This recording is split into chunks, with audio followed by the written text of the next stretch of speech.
Os Paroleiros, todas as terças, quintas e sábados, uma nova roda de conversa bíblica e simples. Vambora, que hoje é dia de parola. Estamos de volta mais uma vez para o terceiro e último bloco dessa parola de número 80, a primeira dentro do tema unção. Então eu quero pedir para você que nos seguiu no primeiro e no segundo bloco, para que fique aí pertinho, não perca, não se desconcentre, porque agora nós vamos tocar num assunto muito bacana que vai fechar essa questão do tema da unção como um empoderamento para, né? Um propósito para, né? Então eu quero pedir para você, antes da gente começar aqui, não se esqueça, lembre-se de curtir esse vídeo, compartilhar com pelo menos umas 10 pessoas que estão aí nos seus contatos, siga-nos lá no Instagram, no Facebook, e para você que gosta de um formato de podcast, os Paroleiros também estão no Spotify, para você ouvir este capítulo enquanto... Paulinho, enquanto o que mesmo, Paulinho? Pinta suas telas com tinta a óleo.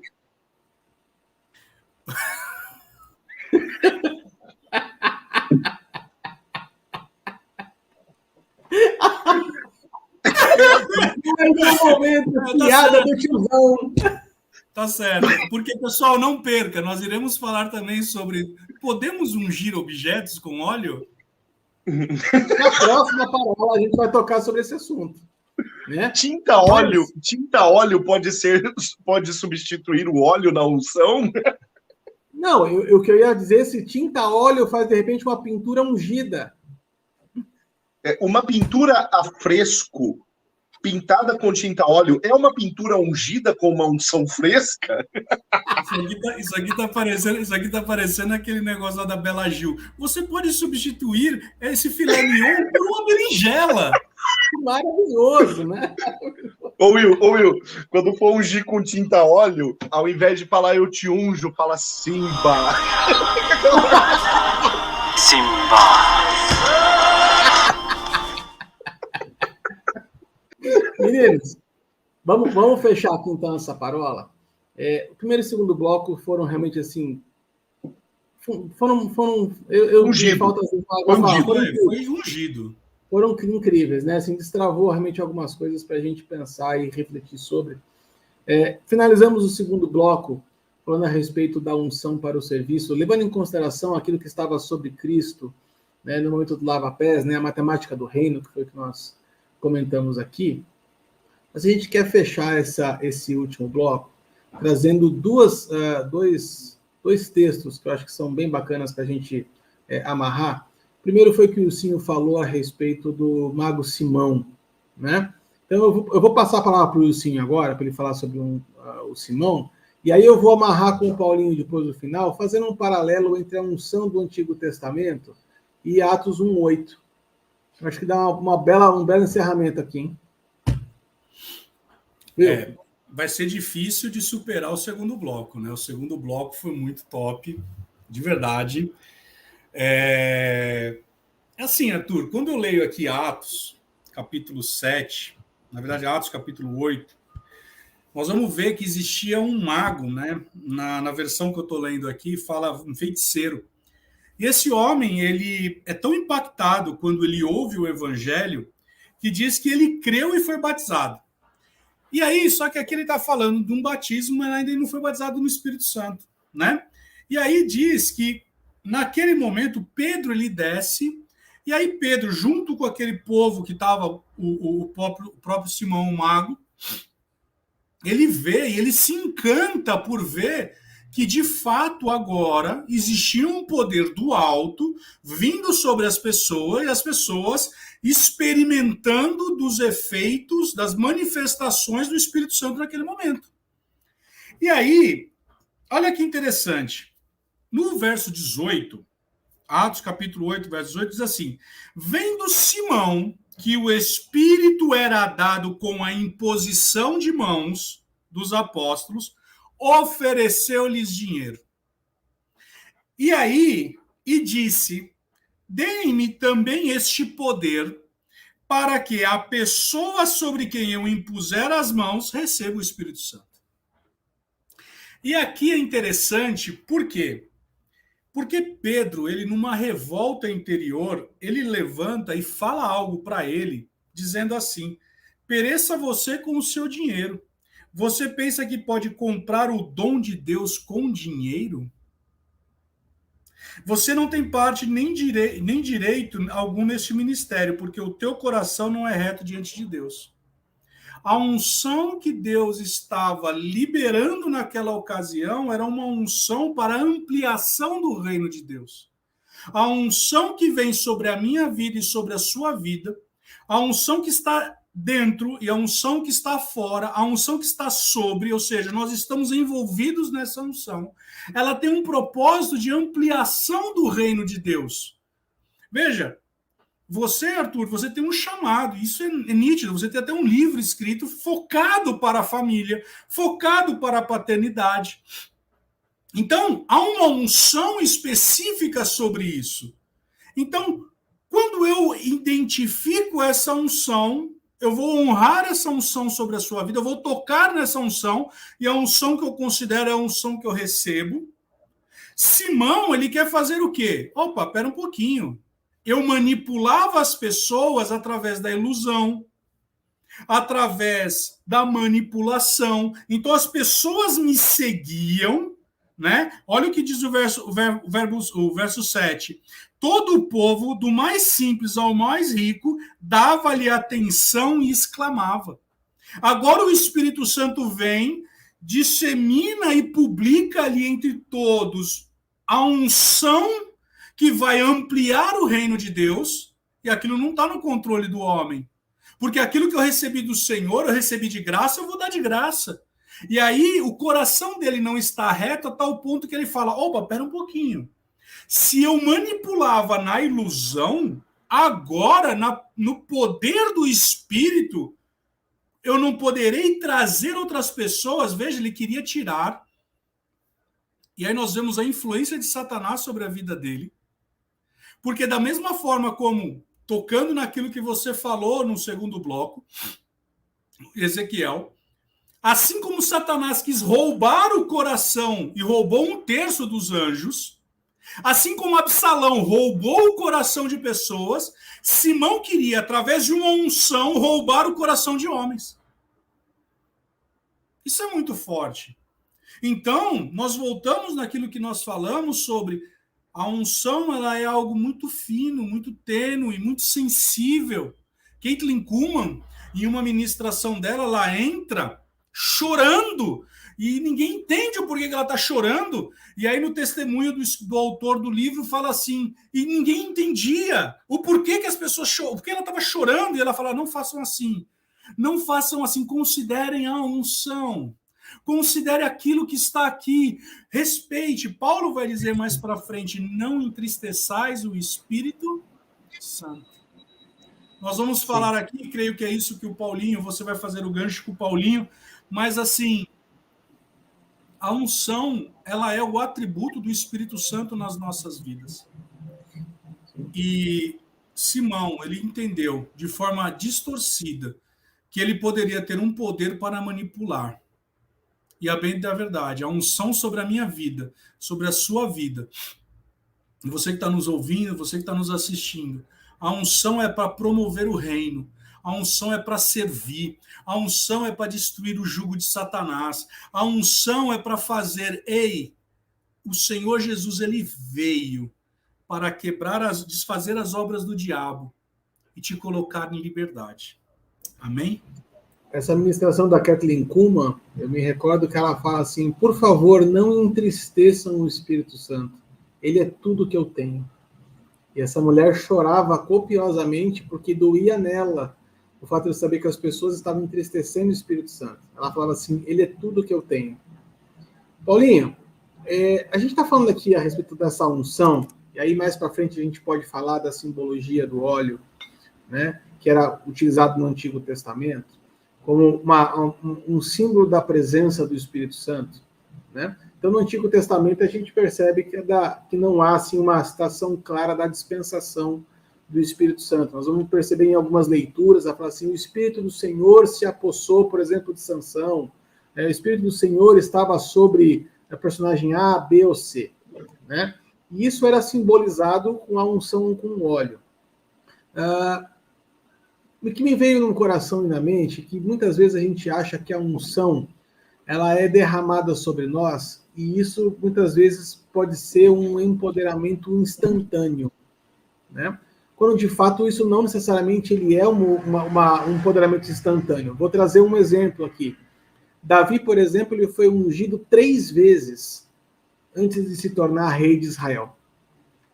Então, na primeira unção, ele foi ungido como rei, mas ele não empossou-se como rei.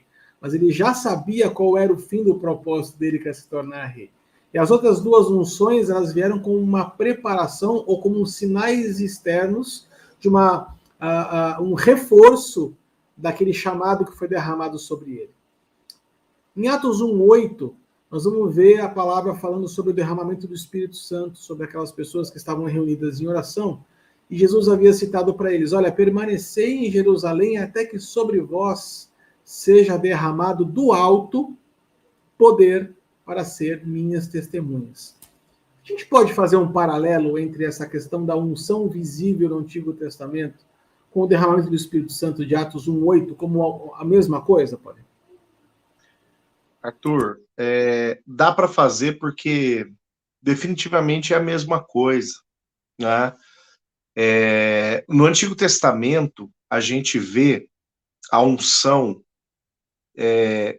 formalmente, tá? Sendo destinada a 4 perspectivas de pessoas e objetos. Então, nós temos a unção de objetos e a 3 tipos de pessoas, mistérios específicos. Os reis eram ungidos, os sacerdotes eram ungidos e profetas eram ungidos, embora a gente tenha a afirmação, né, formal da unção de Eliseu por Elias, né, apenas.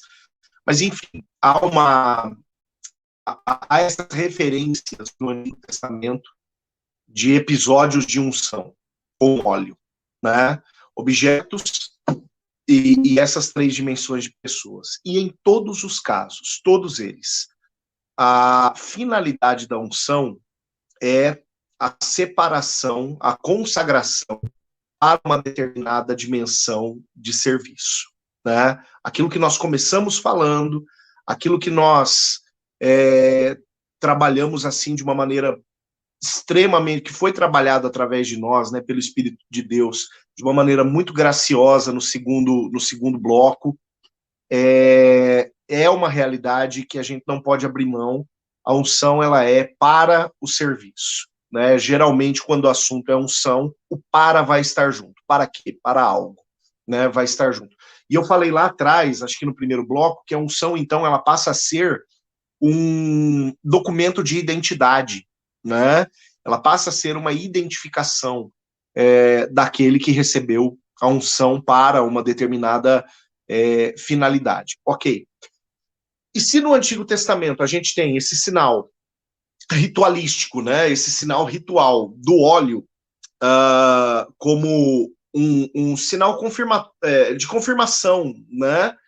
Desta separação, desta consagração para alguma finalidade específica, no Novo Testamento, a unção recebida pelos discípulos, né, não apenas Atos 1:8, mas Atos 1:8 é uma promessa que concretiza, sim, Atos 2, né, mas a unção recebida pelos discípulos, ela vem em forma do próprio Espírito Santo.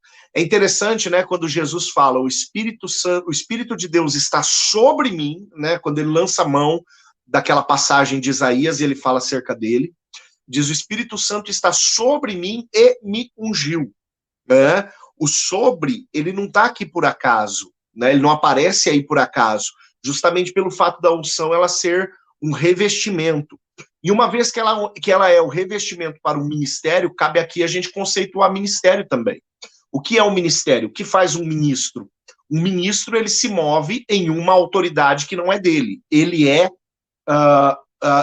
revestido dessa autoridade, ele é outorgado, eu acho que esse seria o termo jurídico, né, Will? Ele é outorgado dessa autoridade, há uma outorga sobre ele, para que ele possa mover-se em nome daquele que lhe outorgou essa autoridade, né? Então, por isso estar sobre, né?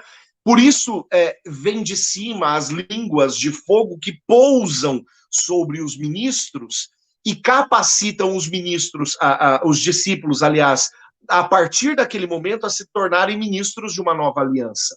Por isso, inclusive, que Jesus, quando no final do Evangelho de Lucas, diz para eles o seguinte: não saiam da cidade até que do alto vocês sejam revestidos de poder, até que do alto, de cima, de quem tem poder de revesti-los, vocês sejam revestidos de poder. Por quê? Porque eles não se moveriam pelo seu poder, mas eles seriam capacitados e enviados, voltando lá no primeiro bloco, capacitados e enviados pelo Espírito de Deus, que os encheria, que os revestiria, que os preencheria, capacitaria para que eles pudessem ser igreja. Então a unção ali foi a unção para ser igreja. Fala, Will. Olha que interessante você está falando, só fazendo um parênteses, já que você falou do outorgar, eu me lembrei desse texto aqui, que está em 1 Timóteo, capítulo 1, é só um parênteses, tá? Que ele fala assim, ó, Paulo, apóstolo de Cristo Jesus, pelo mandato de Deus.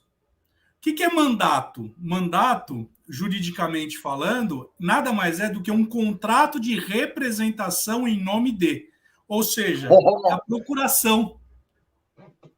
Olha que interessante. Então, assim, Paulo está falando aqui, olha, eu recebi uma procuração de Deus para ser apóstolo.